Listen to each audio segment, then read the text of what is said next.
Hello friends, ನಿಮ್ಮೆಲ್ಲರಿಗೂ ನಮ್ಮ likes ಚಾನಲ್ಗೆ ಸ್ವಾಗತ. ಇವತ್ತಿನ ದ ಹಿಂದೂ ದಿನಪತ್ರಿಕೆ ವಿಶ್ಲೇಷಣೆ ಕೆಳಗೆ ಏಪ್ರಿಲ್ 9, 2021 ಈ ದಿನಾಂಕದ ಸುದ್ದಿ ವಿಶ್ಲೇಷಣೆಯನ್ನು ಆರಂಭ ಮಾಡೋಣ. ಹಾಗೆ ಆರಂಭ ಮಾಡೋಕ್ಕಿಂತ ಮುಂಚೆ ನಿನ್ನೆಯ ಸಂಚಿಕೆಯಲ್ಲಿ ಒಂದು ಪ್ರಶ್ನೆಯನ್ನು ನೀಡಲಾಗಿತ್ತು. ಮೊದಲು ಅದರ ಉತ್ತರವನ್ನು ಚರ್ಚೆ ಮಾಡೋಣ.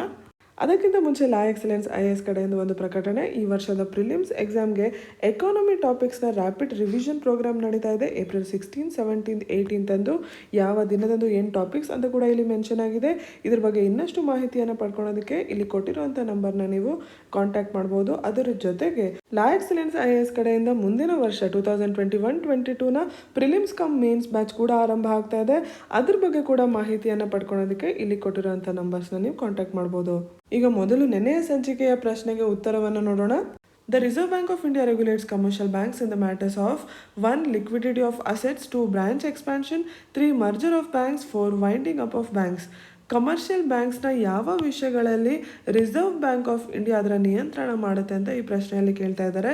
ಮೊದಲನೇದು ಲಿಕ್ವಿಡಿಟಿ ಆಫ್ ಅಸೆಟ್ಸ್. ಹೌದು, ಲಿಕ್ವಿಡಿಟಿ ಅಡ್ಜಸ್ಟ್ಮೆಂಟ್ ಫೆಸಿಲಿಟಿ ಮೂಲಕ, ಅಂದರೆ repo rate, reverse repo rate ಇವುಗಳ ಬದಲಾವಣೆ ಮಾಡೋದು, ಬದಲಾವಣೆ ಮಾಡದೇ ಇರೋದು, ಇದೆಲ್ಲದರ ಮೂಲಕ ಮಾರ್ಕೆಟಲ್ಲಿ ಮನಿ ಸಪ್ಲೈನ ನಿಯಂತ್ರಣ ಮಾಡುತ್ತೆ ರಿಸರ್ವ್ ಬ್ಯಾಂಕ್ ಆಫ್ ಇಂಡಿಯಾ. ನಿನ್ನೆಯ ನಾವು ಪಾಲಿಸಿ ಅಪ್ಡೇಟಲ್ಲೂ ಕೂಡ ಅದನ್ನೇ ಅರ್ಥ ಮಾಡ್ಕೊಂಡ್ವಿ. ಸೊ ಲಿಕ್ವಿಡಿಟಿ ಆಫ್ ಅಸೆಟ್ಸ್ನ ನಿಯಂತ್ರಣ ರಿಸರ್ವ್ ಬ್ಯಾಂಕ್ ಆಫ್ ಇಂಡಿಯಾ ಮಾಡುತ್ತೆ. ಬ್ರಾಂಚ್ ಎಕ್ಸ್ಪ್ಯಾನ್ಷನ್, ಇರುವಂಥ ಕಮರ್ಷಿಯಲ್ ಬ್ಯಾಂಕ್ಗೆ ಹೊಸ ಬ್ರಾಂಚ್ಗಳನ್ನ ಆ್ಯಡ್ ಮಾಡುವಂಥದ್ದು. Merger of banks, winding up of banks, ಅಂದರೆ ಇರುವಂಥ ಬ್ಯಾಂಕ್ಗಳನ್ನ ಮರ್ಜ್ ಮಾಡುವಂಥದ್ದು. ಈ ವರ್ಷ ಕಾರ್ಪೊರೇಷನ್ ಬ್ಯಾಂಕ್, ಆಂಧ್ರ ಬ್ಯಾಂಕ್ ಸೇರಿ ಯೂನಿಯನ್ ಬ್ಯಾಂಕ್ ಆಫ್ ಇಂಡಿಯಾ ಅಂತ ಮಾಡಿದ್ರು ಅಲ್ವಾ. ಹಾಗೆ ಬ್ಯಾಂಕ್ಗಳನ್ನ ಮುಚ್ಚಬೇಕು ಅಂದರೂ ಕೂಡ ಇವೆರಡಕ್ಕೂ ಕೂಡ ರಿಸರ್ವ್ ಬ್ಯಾಂಕ್ ಆಫ್ ಇಂಡಿಯಾದ ಒಪ್ಪಿಗೆ ಬೇಕಾಗುತ್ತೆ. ಸೊ ಈ ಎಲ್ಲದರಲ್ಲೂ ಕೂಡ Reserve Bank of India commercial ಬ್ಯಾಂಕ್ಸ್ನ ನಿಯಂತ್ರಣ ಮಾಡುತ್ತೆ. ಇಲ್ಲಿ ಉತ್ತರ 1, 2, 3 and 4. ಇವತ್ತಿನ ದಿನಪತ್ರಿಕೆಯಿಂದ ಚರ್ಚೆ ಮಾಡ್ತಿರೋಂಥ ಮೊದಲನೇ article, Biden will restore credibility on Climate change says US ಎನ್ವಾಯ್. ನಿಮ್ಮ general studies paper 2 international relations ಹಾಗೂ ಜನರಲ್ ಸ್ಟಡೀಸ್ ಪೇಪರ್ 3 ಎನ್ವಿರಾನ್ಮೆಂಟ್ ಕೆಳಗೆ ಬರುವಂಥ ಆರ್ಟಿಕಲ್, ಹಾಗೆ ನಿಮ್ಮ ಪ್ರಿಲಿಮ್ಸ್ ಇಂಟರ್ನ್ಯಾಷನಲ್ ಅಫೇರ್ಸ್ ಕೆಳಗೆ ಕೂಡ ಬರುವಂಥ ಆರ್ಟಿಕಲ್. ಈ ಆರ್ಟಿಕಲ್ ಬಗ್ಗೆ ನಾವು ತಿಳ್ಕೊಳೋಕ್ಕಿಂತ ಮುಂಚೆ ಮೊದಲು ಕ್ಲೈಮೇಟ್ ಚೇಂಜ್ನ ವಿಷಯದಲ್ಲಿ ಅಂತಾರಾಷ್ಟ್ರೀಯವಾಗಿ ಇಲ್ಲಿ ತನಕ ಏನೇನು ನಡೆದಿದೆ ಅಂತ ನೋಡೋಣ. ಅಂತಾರಾಷ್ಟ್ರೀಯ ಮಟ್ಟದಲ್ಲಿ ಮೊದಲನೇ ಬಾರಿಗೆ 1972 ಅಲ್ಲಿ ಮಾನವನ ಪರಿಸರದ ಬಗ್ಗೆ ಒಂದು ಕಾನ್ಫರೆನ್ಸ್ ನಡೆಯುತ್ತೆ. ಅದಾದ ನಂತರ 1992 ಅಲ್ಲಿ ರಿಯೋ ಸಮಿಟ್, ನಾವೇನು ಅರ್ತ್ ಸಮಿಟ್ ಅಂತ ಕೂಡ ಕರಿತೀವಿ, ಆ ಸಮಿಟ್ನಲ್ಲಿ United Nations Framework Convention on Climate Change ಇದನ್ನು ಅಡಾಪ್ಟ್ ಮಾಡಲಾಗುತ್ತೆ. ಇದರ ಮೂಲಕ ನಮ್ಮ ಪರಿಸರದಲ್ಲಿ, ನಮ್ಮ ಅಟ್ಮಾಸ್ಫಿಯರಲ್ಲಿ ಏನು ಗ್ರೀನ್ ಹೌಸ್ ಗ್ಯಾಸ್ ಅಂತ ಅಂದರೆ ಏನು ಗ್ಲೋಬಲ್ ವಾರ್ಮಿಂಗ್ಗೆ ಕಾರಣ ಆಗಿರುವಂಥ ಗ್ಯಾಸ್ಗಳಿದ್ದಾವೆ ಅಟ್ಮಾಸ್ಫಿಯರಲ್ಲಿ, ಅವುಗಳನ್ನ ಸ್ಟೆಬಿಲೈಸ್ ಮಾಡೋದ್ರ ಬಗ್ಗೆ ಈ ಕನ್ವೆನ್ಷನ್ ಅಡಾಪ್ಟ್ ಮಾಡ್ಕೊಳ್ಳಲಾಯಿತು. ಇದನ್ನು ಕಾರ್ಯರೂಪಕ್ಕೆ 1997 ಅಲ್ಲಿ ಕೊಯೋಟೋ ಪ್ರೋಟೋಕಾಲ್ ಮೂಲಕ ತೊಗೊಂಡು ಬರಲಾಯಿತು. ಯಾವಾಗ ಇಂಡಸ್ಟ್ರಿಯಲೈಸ್ ನೇಷನ್ಸ್ ಎಲ್ಲ 2012 ಅಷ್ಟೊತ್ತಿಗೆ ತಮ್ಮ ಗ್ರೀನ್ ಹೌಸ್ ಗ್ಯಾಸ್ ಎಮಿಷನ್ಸ್ನ ರಿಡ್ಯೂಸ್ ಮಾಡೋದಕ್ಕೆ ಟಾರ್ಗೆಟ್ನ ಹಾಕೊಂಡ್ರು. ಅದಾದಮೇಲೆ 2012 ತನಕ ಆ ಟಾರ್ಗೆಟ್ನ ರೀಚ್ ಮಾಡೋಕ್ಕೆ ಪ್ರಯತ್ನ ಮಾಡಲಾಯಿತು. ನಂತರ ದೋಹಾ ಅಮೆಂಡ್ಮೆಂಟ್ನ ಮೂಲಕ ಆ ಟಾರ್ಗೆಟ್ ಪೀರಿಯಡ್ನ, ಕಮಿಟ್ಮೆಂಟ್ ಪೀರಿಯಡ್ನ ಜಾಸ್ತಿ ಕೂಡ ಮಾಡಲಾಯಿತು. ಅದರ ನಂತರ ಬಂದಿದ್ದು ಪ್ಯಾರಿಸ್ ಅಗ್ರಿಮೆಂಟ್. ನಾವು ಐತಿಹಾಸಿಕವಾಗಿ ನೋಡೋದಾದರೆ ನಮ್ಮ ಭೂಮಿಯ ಮೇಲೆ ಇಂಡಸ್ಟ್ರಿಯಲ್ ರೆವಲ್ಯೂಷನ್ ಆದ ನಂತರ ತುಂಬ ವೇಗವಾಗಿ ನಮ್ಮ ಗ್ಲೋಬಲ್ ಟೆಂಪ್ರೇಚರ್, ತಾಪಮಾನ ಜಾಸ್ತಿ ಆಗ್ತಾಯಿದೆ. ಇದಕ್ಕೆ ಕಾರಣ ಜಾಸ್ತಿ ಆಗ್ತಾ ಇರುವಂಥ ಗ್ರೀನ್ ಹೌಸ್ ಗ್ಯಾಸ್ ಎಮಿಷನ್ಸ್ ಹಾಗೂ ಗ್ಲೋಬಲ್ ವಾರ್ಮಿಂಗ್. ಅದನ್ನು ತಡೆಗಟ್ಟೋಕೆ ನಾವು UNFCCC ಆಗಲಿ, ಕಯೋಟೋ ಪ್ರೋಟೋಕಾಲ್ ಆಗಲಿ ಆರಂಭ ಮಾಡಿದ್ದು. ಅದನ್ನೇ ಮುಂದುವರಿಸ್ತಾ ನಾವು ಪ್ಯಾರಿಸ್ ಕ್ಲೈಮೇಟ್ ಡೀಲ್ನಲ್ಲಿ ಒಂದು ಉದ್ದೇಶವನ್ನು, ಒಂದು ಟಾರ್ಗೆಟನ್ನು ಹಾಕ್ಕೊಂಡಿದ್ದೀವಿ. ಈ ಟಾರ್ಗೆಟ್ನ ಪ್ರಕಾರ ನಾವು ಭೂಮಿಯ ತಾಪಮಾನವನ್ನು 2 ಡಿಗ್ರಿ ಸೆಲ್ಸಿಯಸ್ ಒಳಗೆ ಲಿಮಿಟ್ ಮಾಡಬೇಕು, ಆದರೆ 1.5 ಡಿಗ್ರಿ ಸೆಲ್ಸಿಯಸ್ಗೆ ಲಿಮಿಟ್ ಮಾಡಬೇಕು ಅನ್ನೋದು ಪ್ಯಾರಿಸ್ ಕ್ಲೈಮೇಟ್ ಡೀಲ್ನ ಗುರಿ. ಇದನ್ನು 2015 195 ಕಂಟ್ರೀಸ್ ಸೇರಿ ಅಡಾಪ್ಟ್ ಮಾಡ್ಕೊಂಡಿರುವಂಥದ್ದು. ಇದನ್ನು ಹೇಗೆ ಪೂರೈಸಬೇಕು ಅಂತ ಇದ್ದರೆ ಗ್ರೀನ್ ಹೌಸ್ ಗ್ಯಾಸ್ ಎಮಿಷನ್ಸ್ನ ಕಮ್ಮಿ ಮಾಡ್ತಾ, ಅದನ್ನು ದೇಶಗಳು ಹೇಗೆ ಕಮ್ಮಿ ಮಾಡ್ತವೆ, ಇಂಟೆಂಡೆಡ್ ನ್ಯಾಷನಲಿ ಡಿಟರ್ಮೈನ್ಡ್ ಕಾಂಟ್ರಿಬ್ಯೂಷನ್ಸ್, ಪ್ರತಿಯೊಂದು ದೇಶ ಕೂಡ ತಾನು ಎಷ್ಟು ಗ್ರೀನ್ ಹೌಸ್ ಗ್ಯಾಸ್ ಎಮಿಷನ್ಸ್ನ ಲಿಮಿಟ್ ಮಾಡುತ್ತೆ ಅಂತ ಒಂದು ಗುರಿಯನ್ನು ಇಟ್ಕೋಬೇಕಾಗುತ್ತೆ, ಅದನ್ನು ಪೂರೈಸಬೇಕಾಗುತ್ತೆ. ಇದರ ಫೈನಾನ್ಸಿಂಗ್ನ ಒಂದು ಹೊಣೆಗಾರಿಕೆಯನ್ನು ಡೆವಲಪ್ಡ್ ಕಂಟ್ರೀಸ್ಗೆ ಕೊಡಲಾಗಿದೆ. $100 ಬಿಲಿಯನ್ ಅಷ್ಟು ಪ್ರತಿ ವರ್ಷ ಕಾಂಟ್ರಿಬ್ಯೂಟ್ ಮಾಡಬೇಕು ರಿಚ್ ಕಂಟ್ರೀಸ್ ಅಂತ ಕೂಡ ಈ ಕ್ಲೈಮೇಟ್ ಡೀಲ್ ಹೇಳುತ್ತೆ.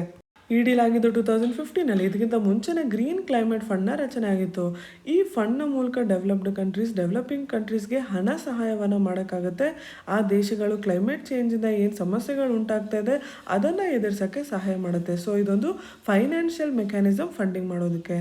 ನಮ್ಮ ಪರಿಸರದಲ್ಲಿ ಕ್ಲೈಮೇಟ್ ಚೇಂಜ್ನಿಂದಾಗಿ ಎಲ್ಲೋ ಪ್ರವಾಹ ಆಗ್ತಾ ಇದೆ, ಎಲ್ಲೋ ಬರಗಾಲ ಆಗ್ತಾ ಇದೆ, ಯಾವಾಗೋ ಮಳೆ ಬರ್ತಾ ಇದೆ, ಎಲ್ಲೋ ಮಳೆ ಬರ್ತಾ ಇಲ್ಲ, ಹೀಗೆ ನಾನಾ ರೀತಿ ಸಮಸ್ಯೆಗಳು ಉಂಟಾಗ್ತಾ ಇದೆ. ಇಂತಹ ಬದಲಾವಣೆಗಳು ಹವಾಮಾನದಲ್ಲಿ ಆದರೂ ಕೂಡ ಅದನ್ನು ಮೀರಿ ಅಭಿವೃದ್ಧಿ ಆಗ್ತಾ ಇರಬೇಕು. ಇದನ್ನು ಕ್ಲೈಮೇಟ್ ರೆಸಿಲಿಯಂಟ್ ಡೆವಲಪ್ಮೆಂಟ್ ಅಂತ ಕರೀತಾರೆ. ಸೊ ಈ ರೀತಿ ಅಭಿವೃದ್ಧಿ ಮಾಡೋದಕ್ಕೆ ಫಂಡಿಂಗ್ನ ಗ್ರೀನ್ ಕ್ಲೈಮೇಟ್ ಫಂಡ್ ಕೊಡುತ್ತೆ. ಅಂತಾರಾಷ್ಟ್ರೀಯ ಮಟ್ಟದಲ್ಲಿ ಪರಿಸರ ಸಂರಕ್ಷಣೆಗೆ ಅಂತ ಏನೇ ಕ್ರಮ ತಗೊಂಡ್ರೂ ಕೂಡ ಅದರಲ್ಲಿ ಜಾಸ್ತಿ ಕಂಟ್ರೀಸ್ ಭಾಗವಹಿಸಿ ಇನ್ವಾಲ್ವ್ ಆದಾಗ ಅದು ಯಶಸ್ವಿ ಆಗುತ್ತೆ. ಈಗ ಪ್ಯಾರಿಸ್ ಕ್ಲೈಮೇಟ್ ಡೀಲ್ನ ವಿಷಯದಲ್ಲಿ ಏನಾಗಿತ್ತು ಅಂತಂದರೆ, ಯುನೈಟೆಡ್ ಸ್ಟೇಟ್ಸ್ ಡೊನಾಲ್ಡ್ ಟ್ರಂಪ್ನವರ ನೇತೃತ್ವದ ಕೆಳಗೆ ಅದನ್ನು ಹಿಂಪಡೆದಿತ್ತು, ಅದರಿಂದ ವಿತ್ಡ್ರಾ ಮಾಡ್ಕೊಂಡಿತ್ತು. ಹಾಗೆ ವಿಡ್ರಾ ಮಾಡೋದ್ರಿಂದ ಅಂತಾರಾಷ್ಟ್ರೀಯ ಮಟ್ಟದಲ್ಲಿ ಪರಿಣಾಮ ಬೀಳುತ್ತೆ. ಈಗ US ತುಂಬಾ ಜಾಸ್ತಿ ಗ್ರೀನ್ ಹೌಸ್ ಗ್ಯಾಸ್ ಎಮಿಷನ್ಸ್ ಮಾಡುತ್ತೆ. ಅದರ ನಿಯಂತ್ರಣಕ್ಕೆ ಬದ್ಧವಾಗಿಲ್ಲ US ಅಂತ ಅಂದಮೇಲೆ ಕಾಂಟ್ರಿಬ್ಯೂಷನ್ ಕೂಡ ಜಾಸ್ತಿ ಆಗುತ್ತೆ ಗ್ರೀನ್ ಹೌಸ್ ಗ್ಯಾಸ್ ಎಮಿಷನ್ಸ್ದು. ಈಗ ನಮಗೆಲ್ಲರಿಗೂ ಇರೋದು ಒಂದು ಅಟ್ಮಾಸ್ಫಿಯರ್, ಗ್ರೀನ್ ಹೌಸ್ ಗ್ಯಾಸಸ್ ಜಾಸ್ತಿ ಆಗ್ತಾ ಇದೆ ಅಂದರೆ ಗ್ಲೋಬಲ್ ವಾರ್ಮಿಂಗ್ ಜಾಸ್ತಿ ಆಗೇ ಆಗುತ್ತೆ. ಹೀಗಿರಬೇಕಾದ್ರೆ ಪ್ಯಾರಿಸ್ ಕ್ಲೈಮೇಟ್ ಡೀಲ್ ಕೆಳಗೆ ಏನು ಗುರಿಯನ್ನು ಇಟ್ಕೊಂಡಿದ್ದಾರೆ, 2 ಡಿಗ್ರಿ ಸೆಲ್ಸಿಯಸ್ ಒಳಗೆ ನಾವು ತಾಪಮಾನವನ್ನು ಹಿಡಿದಿಡಬೇಕು ಅಂತ, ಆ ಗುರಿಯನ್ನು ನಮಗೆ ತಲುಪೋಕ್ಕೆ ಸಾಧ್ಯ ಆಗ್ತಾ ಇರಲಿಲ್ಲ. ಎರಡನೇದಾಗಿ ಏನು ಫಂಡಿಂಗ್ನ ಅವಶ್ಯಕತೆ ಬೀಳುತ್ತೆ ಕ್ಲೈಮೇಟ್ ರೆಸಿಲಿಯಂಟ್ ಡೆವಲಪ್ಮೆಂಟಲ್ಲಿ, ಅದಕ್ಕೆ ಕಾಂಟ್ರಿಬ್ಯೂಟ್ ಮಾಡೋಕ್ಕೆ US ಇಂದ ಸಾಧ್ಯ, ತಂತ್ರಜ್ಞಾನವನ್ನು ಕೊಡೋಕ್ಕೂ ಸಾಧ್ಯ. ಅದರಿಂದ ಕೂಡ ಪ್ಯಾರಿಸ್ ಕ್ಲೈಮೇಟ್ ಡೀಲಿಂದ US ಹಿಂಪಡೆದಾಗ ನಾವು ವಂಚಿತರಾಗ್ತೀವಿ. ಡೊನಾಲ್ಡ್ ಟ್ರಂಪ್ನವರ ಆಡಳಿತದ ಕೆಳಗೆ ಏನು ಕ್ಲೈಮೇಟ್ ಚೇಂಜ್ನ ವಿಷಯದಲ್ಲಿ ಡಿಸಿಷನ್ಸ್ನ ತಗೊಳ್ಳಲಾಗಿತ್ತು, ಅದನ್ನೆಲ್ಲ ಈಗ ಬಿಡೆನ್ ರವರ ನೇತೃತ್ವ ಬದಲಾಯಿಸೋಕ್ಕೆ ಪ್ರಯತ್ನ ಮಾಡ್ತಾ ಇದೆ. ಗ್ರೀನ್ ಕ್ಲೈಮೇಟ್ ಫಂಡ್ ಕೆಳಗೆ $3 ಬಿಲಿಯನ್ ಕಾಂಟ್ರಿಬ್ಯೂಷನ್ US ಮಾಡಬೇಕಾಗಿತ್ತು, ಅದನ್ನು ಕೂಡ ಈಗ ಮಾಡ್ತೀವಿ ಅಂತ US ಹೇಳ್ತಾ ಇದೆ. ಇದೆಲ್ಲದರ ಮೂಲಕ USA ಡೊನಾಲ್ಡ್ ಟ್ರಂಪ್ನವರ ನೇತೃತ್ವದಲ್ಲಿ ಏನು ಕ್ರೆಡಿಬಿಲಿಟಿಯನ್ನು ಕಳ್ಕೊಂಡಿತ್ತು, ಅದನ್ನು ಬಿಡೆನ್ ರವರ ನೇತೃತ್ವ ಸರಿ ಮಾಡೋಕ್ಕೆ ಪ್ರಯತ್ನ ಮಾಡ್ತಾ ಇದೆ. ಇನ್ನು ಭಾರತ ಹಾಗೂ USA ಮಧ್ಯ ಕ್ಲೈಮೇಟ್ ಚೇಂಜ್ನ ವಿಷಯದಲ್ಲಿ ಸಾಕಷ್ಟು ಸಹಕಾರ ನಡೀತಾ ಇದೆ. ಕ್ಲೈಮೇಟ್ ರೆಸಿಲಿಯಂಟ್ ಇನ್ಫ್ರಾಸ್ಟ್ರಕ್ಚರ್ ಅಂದರೆ ಸಂಪನ್ಮೂಲ ಹೇಗೆ ಕಟ್ಟಬೇಕು ಅಂತಂದರೆ, ಹವಾಮಾನ ಬದಲಾವಣೆಗಳನ್ನ ತಡೆಯೋ ಲೆವೆಲ್ಗೆ ಕಟ್ಟಬೇಕು. ಅದಕ್ಕೆ ಫೈನಾನ್ಸ್ನ ಅವಶ್ಯಕತೆ ಬೀಳುತ್ತೆ. ಹಾಗೆ ಎನರ್ಜಿ ಸ್ಟೋರೇಜ್, ಗ್ರೀನ್ ಹೈಡ್ರೋಜನ್ ಅಂದರೆ ರಿನ್ಯೂಯಬಲ್ ಸೋರ್ಸಸ್ಸಿಂದ ಹೈಡ್ರೋಜನ್ನ ಪ್ರೊಡ್ಯೂಸ್ ಮಾಡೋದಕ್ಕೆ ನಾವು ಗ್ರೀನ್ ಹೈಡ್ರೋಜನ್ ಅಂತ ಕರಿತೀವಿ. ಇದೆಲ್ಲದರಲ್ಲೂ ಭಾರತ ಹಾಗೂ USA ಮಧ್ಯೆ ಸಹಕಾರ ನಡೀತಾ ಇದೆ. ಇದನ್ನೇ ಕ್ಲೀನ್ ಆ್ಯಂಡ್ ಗ್ರೀನ್ ಅಜೆಂಡಾ ಅಂತ ಕರಿತಾ ಇದ್ದಾರೆ. ಇದನ್ನೆಲ್ಲ 2030 ಅಷ್ಟೊತ್ತಿಗೆ ಪೂರೈಸಬೇಕು ಅನ್ನೋ ಪ್ರಯತ್ನ ನಡೀತಾ ಇದೆ. ನಿಮ್ಮ ಪ್ರಿಲಿಮ್ಸ್ ಪರೀಕ್ಷೆಗೆ ಗ್ರೀನ್ ಕ್ಲೈಮೇಟ್ ಫಂಡ್ ಬಗ್ಗೆ, ಪ್ಯಾರಿಸ್ ಕ್ಲೈಮೇಟ್ ಡೀಲಲ್ಲಿ ಏನೇನು ಗುರಿಗಳಿದೆ ಅದೆಲ್ಲ ಗೊತ್ತಿರಬೇಕು. ಅಂತಾರಾಷ್ಟ್ರೀಯ ಮಟ್ಟದಲ್ಲಿ ಏನೇನು ನೆಗೋಸಿಯೇಷನ್ಸ್ ನಡೀತಾ ಇರುತ್ತೆ ಪರಿಸರ ಸಂರಕ್ಷಣೆ ಬಗ್ಗೆ, ಅದೆಲ್ಲದ್ರ ಬಗ್ಗೆ ತಿಳಿದಿರಬೇಕು. ಜೊತೆಗೆ ಈಗ US ಏನಾದ್ರು ಹಿಂಪಡೆದಿದ್ರೆ ಮತ್ತೆ ಸೇರಲಿಲ್ಲ ಅಂತಂದರೆ ಅದರಿಂದ ಏನೇನು ಪರಿಣಾಮ ಬೀಳಬಹುದಿತ್ತು ಅನ್ನೋದು ಕೂಡ ವಿಶ್ಲೇಷಣೆ ನಿಮಗೆ ಗೊತ್ತಿರಬೇಕು. ಇದೆಲ್ಲದನ್ನ ನಾವು ಈಗಷ್ಟೇ ಚರ್ಚೆ ಮಾಡಿದ್ದೀವಿ. ಮುಂದೆ ಚರ್ಚೆ ಮಾಡ್ತಾ ಇರೋಂಥ article all options open on south China C. ನಾವು ಕಳೆದ ವಾರದ ಸಂಚಿಕೆಯಲ್ಲೇ ಸೌತ್ ಚೈನಾ ಸಿ ಡಿಸ್ಪ್ಯೂಟ್ ಬಗ್ಗೆ ವಿವರವಾಗಿ ಚರ್ಚೆ ಮಾಡಿದ್ದೀವಿ. ಜನರಲ್ ಸ್ಟಡೀಸ್ ಪೇಪರ್ 2 ಇಂಟರ್ನ್ಯಾಷನಲ್ ರಿಲೇಷನ್ಸ್ಗಳಿಗೆ ತುಂಬಾ ಮುಖ್ಯವಾಗಿರುವಂಥ ಒಂದು ಟಾಪಿಕ್. ಅಂತಾರಾಷ್ಟ್ರೀಯ ಮಟ್ಟದಲ್ಲಿ ಒಂದು ದೇಶದ ಗಡಿಯ ನಂತರ ಏನು ನೀರಿನ ಪ್ರದೇಶ ಬರುತ್ತೆ, ಅದನ್ನು ಎಲ್ಲಿ ತನಕ ಬಳಸ್ಕೋಬಹುದು ಅಂತ ಲೀಗಲಿ ರೆಕಗ್ನೈಸ್ ಮಾಡ್ಕೊಳೋದಕ್ಕೆ United Nation Convention law of sea, ನಾವು ಲಾ ಆಫ್ ಸಿ ಅಂತಲೂ ಕೂಡ ಕರಿತೀವಿ ರೂಢಿಯಲ್ಲಿ. ಆ ಲಾನ ಪ್ರಕಾರ territorial waters, contiguous zone, exclusive economic zone ಅಂತ ನಾವು ಗುರುತಿಸಿದ್ದೀವಿ. 12 ನಾಟಿಕಲ್ ಮೈಲ್ಸ್ ತನಕ ಟೆರಿಟೋರಿಯಲ್ ವಾಟರ್ಸ್ ಇರುತ್ತೆ. ಕಂಟಿಗ್ಯೂಸ್ ಝೋನ್ 24 ನಾಟಿಕಲ್ ಮೈಲ್ಸ್ ತನಕ ಇರುತ್ತೆ. 200 ನಾಟಿಕಲ್ ಮೈಲ್ಸ್ ತನಕ ಎಕ್ಸ್ಕ್ಲೂಸಿವ್ ಎಕನಾಮಿಕ್ ಝೋನ್ ಇರುತ್ತೆ.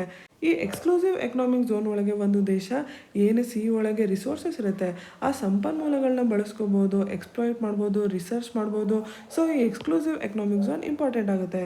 ಆದರೆ ಸೌತ್ ಚೈನಾ ಸಿಯ ವಿಷಯದಲ್ಲಿ ಈ ದೇಶಗಳು ಏನು ಸೌತ್ ಈಸ್ಟ್ ಏಷ್ಯನ್ ನೇಷನ್ಸ್ ಇದೆ, ಇವೆಲ್ಲ ತುಂಬ ಹತ್ತಿರವಾಗಿದೆ. ಹಾಗಾಗಿ ಈ ಕ್ಲೇಮಲ್ಲಿ ಕ್ಲಾಶಸ್ ಬರ್ತಾ ಇದೆ. ಇದು ಮಲೇಷ್ಯಾದ ಕ್ಲೇಮ್ ಆದರೆ ಇದು ಬ್ರುನೈನ ಕ್ಲೇಮ್ ಆಗಿದೆ. ವಿಯೆಟ್ನಾಂ ಇಲ್ಲಿವರೆಗೆ ಕ್ಲೇಮ್ ಮಾಡ್ತಾ ಇದ್ರೆ, ಫಿಲಿಪೈನ್ಸ್ ಕೂಡ ಇಲ್ಲಿವರೆಗೆ ಕ್ಲೇಮ್ ಮಾಡ್ತಾ ಇದೆ. ಇದೆಲ್ಲದರ ಮಧ್ಯೆ ಚೈನಾ ಈ 9 ಲೈನ್ನ ಮೂಲಕ ತನ್ನ ಕ್ಲೇಮ್ನ ಕೂಡ ಮಾಡ್ತಾ ಇದೆ, 2000 ವರ್ಷದ ಹಿಸ್ಟ್ರಿಯನ್ನು ಹೇಳ್ತಾ. ಸೊ ಇದ್ರ ಮಧ್ಯೆ ಇರುವಂಥ ಪ್ಯಾರಾಸೆಲ್ ಐಲ್ಯಾಂಡ್ಸ್, ಸ್ಪಾರ್ಟ್ಲಿ ಐಲ್ಯಾಂಡ್ಸ್, ಇವು ಡಿಸ್ಪ್ಯೂಟೆಡ್ ಐಲ್ಯಾಂಡ್ಸ್ ಆಗಿ ಉಳ್ಕೊಂಡಿದ್ದಾವೆ. ಈಗ ಚರ್ಚೆ ಮಾಡ್ತಿರೋದು ಸ್ಪಾರ್ಟ್ಲಿ ಐಲ್ಯಾಂಡ್ಸಲ್ಲಿ ಇರುವಂಥ ವಿಟ್ಸನ್ ರೀಫ್ ಅನ್ನುವಂಥ ಜಾಗ. ಈ ವಿಟ್ಸನ್ ರೀಫ್ನ ಜಾಗದಲ್ಲಿ ಚೀನಾ ತನ್ನ ಬೋಟ್ಸನ್ನು ಪಾರ್ಕ್ ಮಾಡಿದೆ. ಹಾಗಾಗಿ ಸೌತ್ ಚೈನಾ ಸಿ ಡಿಸ್ಪ್ಯೂಟ್ ಈಗ ಮತ್ತೆ ಮುಂದೆ ಬರ್ತಾ ಇದೆ. ಚೀನಾ ಹಾಗೂ ಫಿಲಿಪೈನ್ಸ್ ಮಧ್ಯೆ ವಿವಾದ ಶುರು ಆಗ್ತಾ ಇದೆ. ಈ ಆರ್ಟಿಕಲಲ್ಲಿ ಏನು ಕೊಟ್ಟಿದ್ದಾರೆ, ಈ ಆರ್ಟಿಕಲ್ ಒಳಗೆ ಪ್ರಸ್ತುತ ವಿವಾದದ ಬಗ್ಗೆ USA ಒಂದು ಸ್ಟೇಟ್ಮೆಂಟ್ನ ನೀಡ್ತಾ ಇದೆ. USA ಹಾಗೂ ಫಿಲಿಪೈನ್ಸ್ ಮಧ್ಯೆ ಒಂದು ಮ್ಯೂಚುವಲ್ ಡಿಫೆನ್ಸ್ ಟ್ರೀಟಿ ಇದೆ. ಸೊ ಫಿಲಿಪೈನ್ಸ್ನ ಏನು ವಾಟರ್ಸ್ ಇದೆ, ಲೀಗಲ್ ಜುರಿಸ್ಟ್ರಿಕ್ಷನ್ ಇರುತ್ತೆ.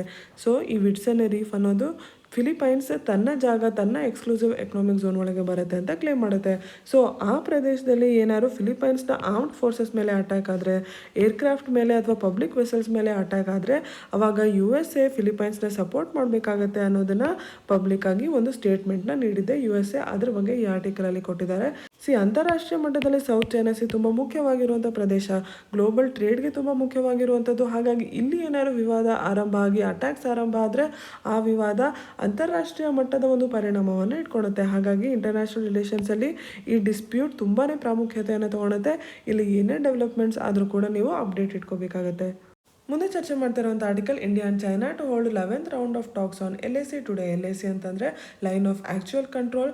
ಭಾರತ ಹಾಗೂ ಚೀನಾದ ಮಧ್ಯ ಕಳೆದ ವರ್ಷ ಗಾಲ್ವಾನ್ ವ್ಯಾಲಿ ಕ್ಲಾಶ್ ನಡೆದಿತ್ತು ಜೂನಲ್ಲಿ. ಅದಾದ ನಂತರ ಎರಡೂ ದೇಶಗಳು ಬಾರ್ಡರ್ ಡಿಸ್ಪ್ಯೂಟ್ ಬಗ್ಗೆ ಡಿಸ್ಎಂಗೇಜ್ಮೆಂಟ್ ಪ್ರೊಸೆಸ್ನ ಆರಂಭ ಮಾಡ್ಕೊಂಡಿತ್ತು.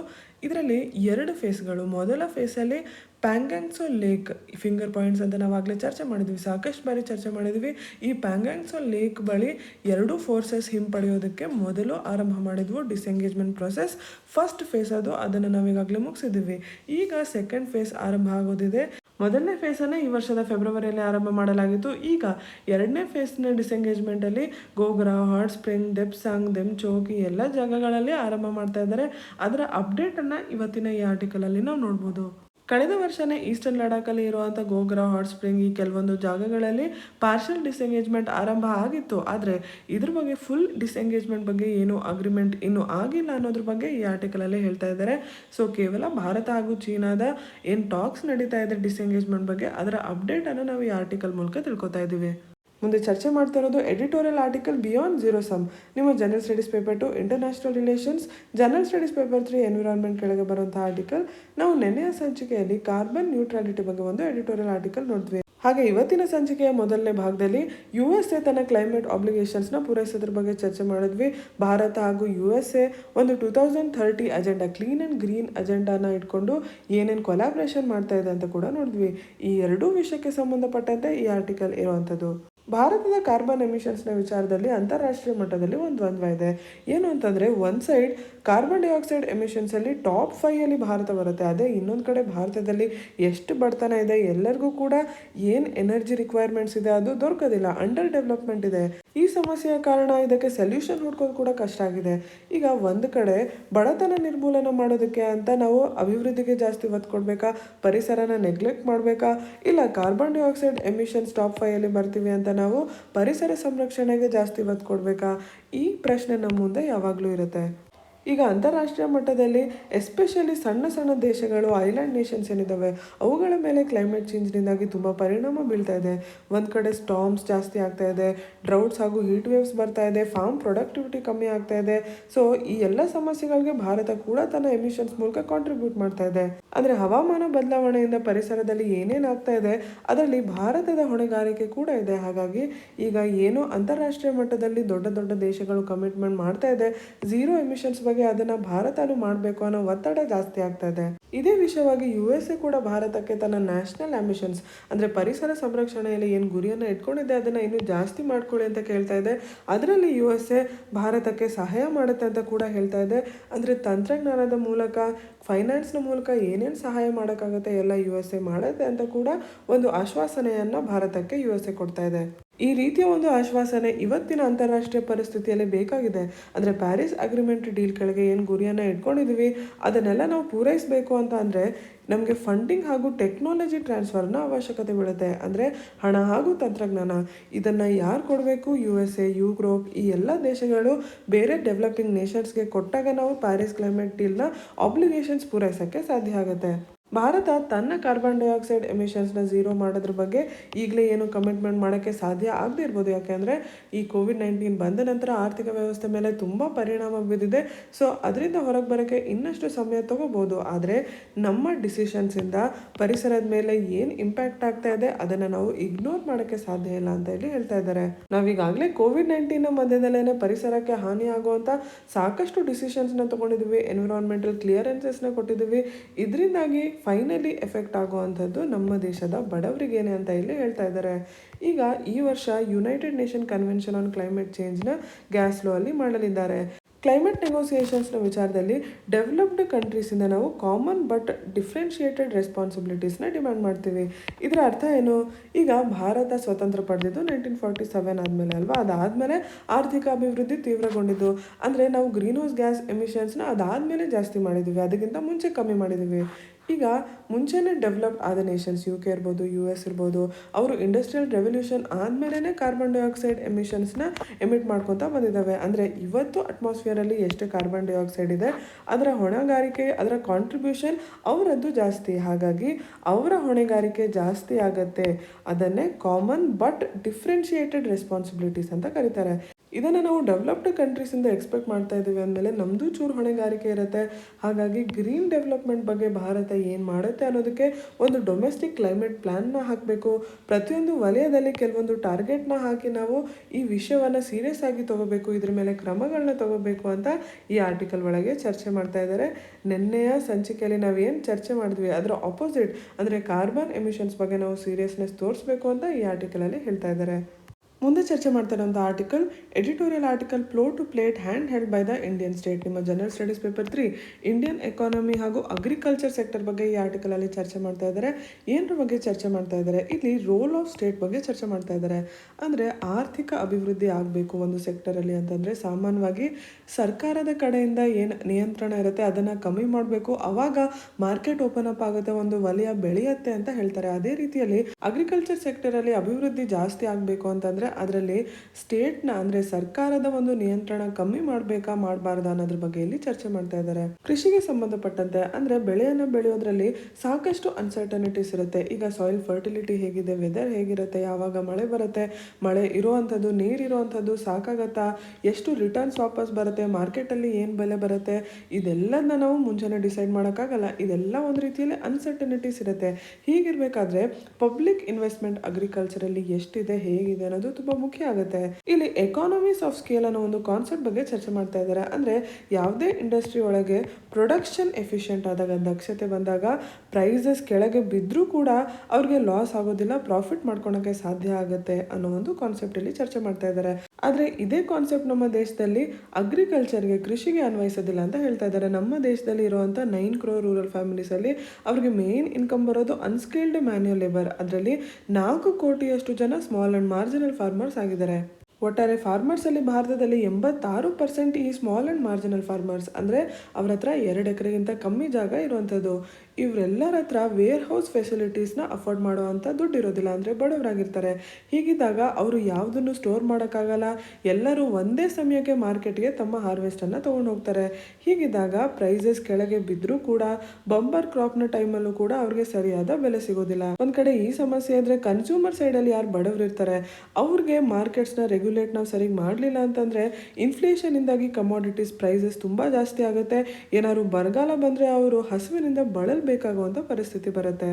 ಈ ಎಲ್ಲ ಕಾರಣಗಳಿಂದನೇ ನಮ್ಮ ಭಾರತದಲ್ಲಿ ಫುಡ್ ಕಾರ್ಪೊರೇಷನ್ ಆಫ್ ಇಂಡಿಯಾ ಹಾಗೂ ಅಗ್ರಿಕಲ್ಚರಲ್ ಪ್ರೈಸಸ್ ಕಮಿಷನ್ನ ರಚನೆ ಮಾಡಿದ್ವಿ. ಇದ್ರ ಮೂಲಕ ನಾವು ಮಾರ್ಕೆಟಲ್ಲಿ ನಿಯಂತ್ರಣ ಮಾಡ್ತೀವಿ. ಅದಾದ ನಂತರ ಏನು ಕ್ರಾಪ್ಸ್ ಬರುತ್ತೆ ಆ ಬೆಳೆಯನ್ನು ಪಬ್ಲಿಕ್ ಡಿಸ್ಟ್ರಿಬ್ಯೂಷನ್ ಸಿಸ್ಟಮ್ ಮೂಲಕ ನಾವು ಕನ್ಸ್ಯೂಮರ್ಸ್ಗೆ ಸಬ್ಸಿಡೈಸ್ಡ್ ರೇಟ್ಸಲ್ಲಿ ತಲುಪಿಸ್ತೀವಿ. ಇದರಿಂದಾಗಿ ಎರಡೂ ಸಮಸ್ಯೆಗಳನ್ನ ನಾವು ಅಂದರೆ ಫಾರ್ಮರ್ಸ್ಗೂ ಸರಿಯಾದ ಬೆಲೆಯನ್ನು ಕೊಡೋಕ್ಕೆ ಸಾಧ್ಯ ಆಗುತ್ತೆ, ಇನ್ನೊಂದು ಕಡೆ ಬಡವರಿಗೆ ಫುಡ್ ಸೆಕ್ಯೂರಿಟಿ ಕೂಡ ನಾವು ಪೂರೈಸೋಕ್ಕೆ ಸಾಧ್ಯ ಆಗುತ್ತೆ. ಹಾಗಂತ ಎಲ್ಲ ಸಮಸ್ಯೆಗಳು ಬಗೆಹರಿದ್ವು ಅಂತಲ್ಲ, ಹೊಸ ಸಮಸ್ಯೆಗಳು ಕೂಡ ಬಂದವು. ಈಗ ಗ್ರೀನ್ ರೆವಲ್ಯೂಷನ್ ಏನು ಫುಡ್ ಸೆಕ್ಯೂರಿಟಿಯನ್ನು ತೊಗೊಂಬಂತು, ಅದರ ಜೊತೆಗೆ ಸಾಕಷ್ಟು ಡಿಸ್ಟ್ರಕ್ಷನ್ ಕೂಡ ತೊಗೊಂಬಂತು. ಕಳೆದ 30 ವರ್ಷಗಳಲ್ಲಿ 3 ಲಕ್ಷ ಜನ ಫಾರ್ಮರ್ ಸೂಸೈಡ್ ಕಮಿಟ್ ಮಾಡ್ಕೊಂಡಿದ್ದಾರೆ. ಇದಕ್ಕೆ ಕಾರಣ ಏನು? ಇದು ಯಾವತ್ತೂ ಹಿಂದೆ ಭಾರತದಲ್ಲಿ ನಡೆದಿಲ್ಲ.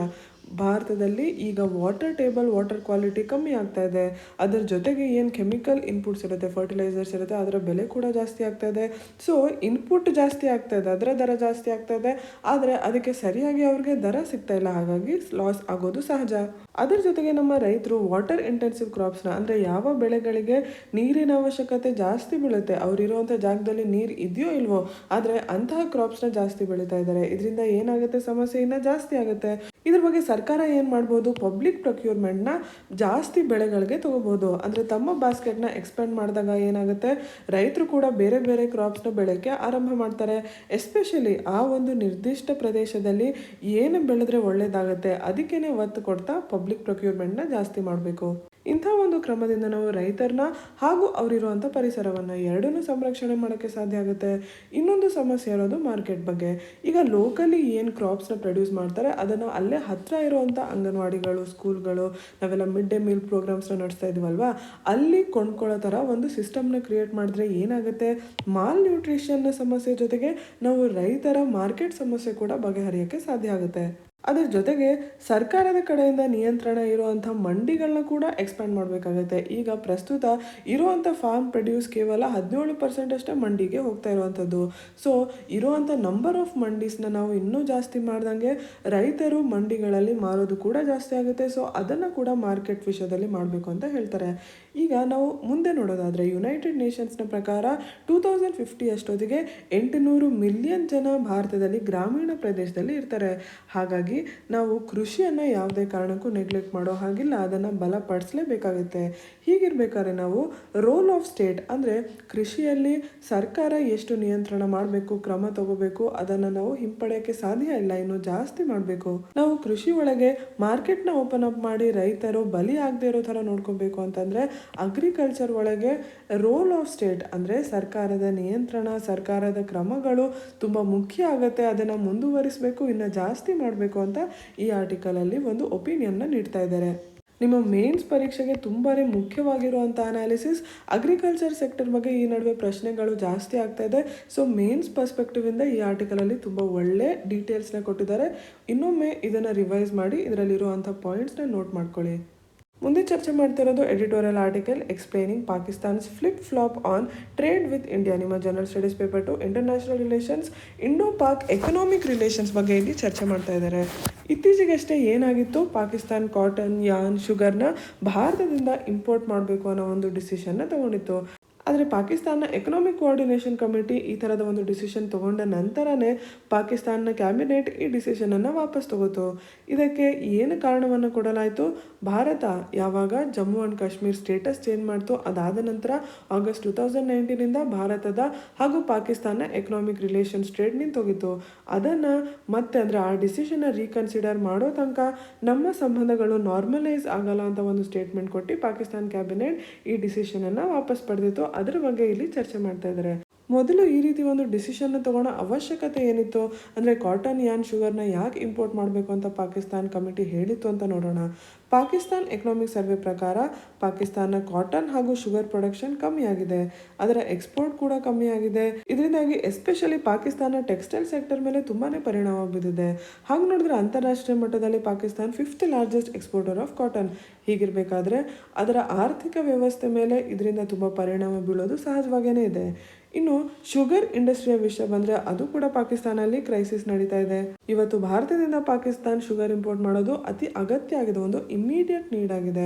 ಹಾಗಾಗಿ ಕಾಟನ್, ಶುಗರ್, ಯಾರ್ನನ್ನು ಇಂಪೋರ್ಟ್ ಮಾಡೋದ್ರ ಬಗ್ಗೆ ಪಾಕಿಸ್ತಾನ ಕಮಿಟಿ ಒಂದು ಡಿಸಿಷನ್ ತಗೊಂಡಿತ್ತು. ಇಂಥ ಅತಿ ಅವಶ್ಯಕವಾಗಿರೋಂಥ ಒಂದು ಡಿಸಿಷನಿಂದ ಪಾಕಿಸ್ತಾನ್ ಕ್ಯಾಬಿನೆಟ್ ಹಿಂಪಡೆದಿದೆ ಅಂದರೆ ಏನರ್ಥ, ಪಾಕಿಸ್ತಾನ್ ಪೊಲಿಟಿಕ್ಸ್ಗೆ ಜಾಸ್ತಿ ಬೆಲೆ ಕೊಡುತ್ತೆ, ತನ್ನ ಆರ್ಥಿಕತೆಗಿಂತ ಜಾಸ್ತಿ ಬೆಲೆ ಕೊಡುತ್ತೆ ಅಂತ ಹೇಳುತ್ತೆ. ಈಗ ಪಾಕಿಸ್ತಾನ್ ಕೂಡ ಏನು ಸ್ಟೇಟ್ಮೆಂಟ್ ಕೊಟ್ಟಿದೆ, ಜಮ್ಮು ಆ್ಯಂಡ್ ಕಾಶ್ಮೀರ್ನ ಸ್ಟೇಟಸ್ ಏನು ಭಾರತ ಚೇಂಜ್ ಮಾಡ್ತು ಆ ಡಿಸಿಷನ್ನ ರೀಕನ್ಸಿಡರ್ ಮಾಡಿದ್ರೆ ಮತ್ತೆ ಪಾಕಿಸ್ತಾನ ಹಾಗೂ ಭಾರತದ ಸಂಬಂಧಗಳು ನಾರ್ಮಲೈಸ್ ಆಗ್ಬೋದು ಅಂತ ಹೇಳುತ್ತೆ. ಅಂದರೆ ಇಂಡೈರೆಕ್ಟ್ ಆಗಿ ನೆಗೋಸಿಯೇಷನ್ಗೆ ರೆಡಿ ಇದ್ದೀವಿ ಅನ್ನೋ ಥರ ಪಾಕಿಸ್ತಾನ ಹೇಳ್ತಾ ಇದೆ. ಹಾಗಾದರೆ ಭಾರತ ಏನು ಮಾಡಬೇಕು, ಹೌದು ನಮ್ಮ ನೇಬರ್ಸ್ ಜೊತೆ ಒಳ್ಳೆಯ ಸಂಬಂಧಗಳನ್ನ ಇಟ್ಕೊಳ್ಳೋದು ತುಂಬ ಇಂಪಾರ್ಟೆಂಟ್ ಆಗುತ್ತೆ. ಯಾಕೆಂದರೆ ನಾವು ನೇಬರ್ಸ್ನ ಬದಲಾಯಿಸೋಕ್ಕಾಗಲ್ಲ ಅಲ್ವಾ. ಆದರೆ ಯಾವುದೇ ರೀತಿ ಒಂದು ಪ್ರೀ ಕಂಡೀಷನ್ನ ಇಡೋಕ್ಕೆ ನಾವು ಬಿಡಬಾರ್ದು. ಅಂದರೆ ನೀವು ಇದನ್ನು ಪೂರೈಸಿದ್ರೆ ನಾವು ಮಾತುಕತೆ ಮಾಡ್ತೀವಿ ಅನ್ನೋ ಒಂದು ಮಾತು ಮುಂದೆ ಬರಬಾರ್ದು. ಆದರೆ ಈಗ ಅವರ ಅವಶ್ಯಕತೆ ಏನು, ಟ್ರೇಡ್. ಆ ಟ್ರೇಡ್ನೇ ಇಟ್ಕೊಂಡು ನಾವು ನಿಮ್ಮ ಆರ್ಥಿಕ ವ್ಯವಸ್ಥೆ ಸುಧಾರಣೆಗೆ ನಮ್ಮ ಅವಶ್ಯಕತೆ ಇದೆ, ಹಾಗಾಗಿ ಅದನ್ನೇ ಮುಂದೆ ಇಟ್ಕೊಂಡು ನಾವು ನೆಗೋಸಿಯೇಷನ್ಸ್ನ ಆರಂಭ ಮಾಡಬೇಕು ಅಂತ ಈ ಆರ್ಟಿಕಲಲ್ಲಿ ಒಪಿನಿಯನ್ ಕೊಡ್ತಾ ಇದ್ದಾರೆ. ಈ ಆರ್ಟಿಕಲ್ನ ಸಾರಾಂಶ ನಿಮಗೆ ತಿಳಿದಿದ್ರೆ ಸಾಕು. ಇವತ್ತಿನ ಸಂಚಿಕೆಯಿಂದ ಈ ಪ್ರಶ್ನೆಯನ್ನು ಉತ್ತರಿಸೋಕ್ಕೆ ಪ್ರಯತ್ನ ಮಾಡಿ. ಮ್ಯಾಪಿಂಗ್ಗೆ ಸಂಬಂಧಪಟ್ಟಂಥ ಪ್ರಶ್ನೆ, arrange the following South East Asian nations from west to east. 1 Myanmar, 2 Philippines, 3 Vietnam, 4 Brunei. ಇಲ್ಲಿ ಕೆಳಗೆ ಕೊಟ್ಟಿರೋಂಥ ಆಪ್ಷನ್ಸಲ್ಲಿ ವೆಸ್ಟ್ ಟು ಈಸ್ಟ್ ಈ ದೇಶಗಳನ್ನ ನೀವು ಅರೇಂಜ್ ಮಾಡಿ ವರ್ಲ್ಡ್ ಮ್ಯಾಪಲ್ಲಿ ಹೇಗಿದೆ ಅದರ ಪ್ರಕಾರ ಇದರಲ್ಲಿ ಚೂಸ್ ಮಾಡಬೇಕಾಗುತ್ತೆ. ನಿಮ್ಮ ಉತ್ತರವನ್ನು ಕಮೆಂಟ್ ಸೆಕ್ಷನಲ್ಲಿ ತಿಳಿಸಿ.